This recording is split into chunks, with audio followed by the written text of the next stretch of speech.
ایک دفعہ کا ذکر ہے، ملک کے غور کا بادشاہ بہت ظالم تھا۔ لوگوں کے مویشی زبردستی پکڑوا لیتا، ان سے سخت کام لیا جاتا اور دانے گھاس کی پرواہ کوئی نہ کرتا۔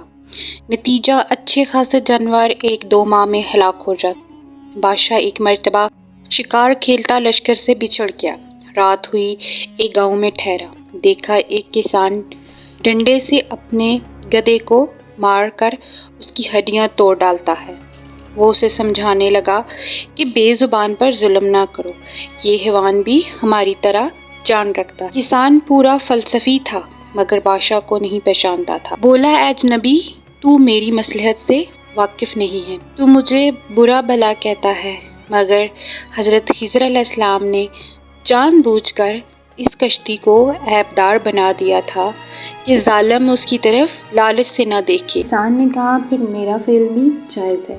میں اپنے گدھے کو اس لیے زخمی کر رہا ہوں تاکہ بادشاہ کی حریص نظر ادھر نہ پڑے۔ تندرست گدھا ظالم بادشاہ کے قبضے میں چلے جانے سے یوں ہی بہتر ہے وہ زخمی ہو اور میرے ہاتھ میں رہے۔ ہمارے ظالم بادشاہ اور اس کی حکومت پر لعنت ہو۔ یہ کم بخت 4 دن کے عیش کی خاطر خدا کے خوف سے غافل ہے۔ قیامت کے روز اس کا جو حال ہوگا تم بھی دیکھو گے۔ اس سے زیادہ منحوس اور کون ہے جسے دوسروں کو تکلیف پہنچا کر خوشی ہو۔ کیا ہی اچھا ہو کہ یہ ظالم کسی دن اپنے بستر پر سوتے کا سوتا رہ جائے۔ کسان کی بات معقول تھی۔ بادشاہ کو ناگوار تو گزری مگر سچی بات کی تاثیر سے اس کا دل کانپ اٹھا۔ جوں تو رات کٹی۔ صبح سویرے وہ تمام وزیر جو بچھڑ گئے تھے تلاش کرتے کرتے ادھر آ نکلے۔ سارا گاؤں لشکر سے بھر گیا۔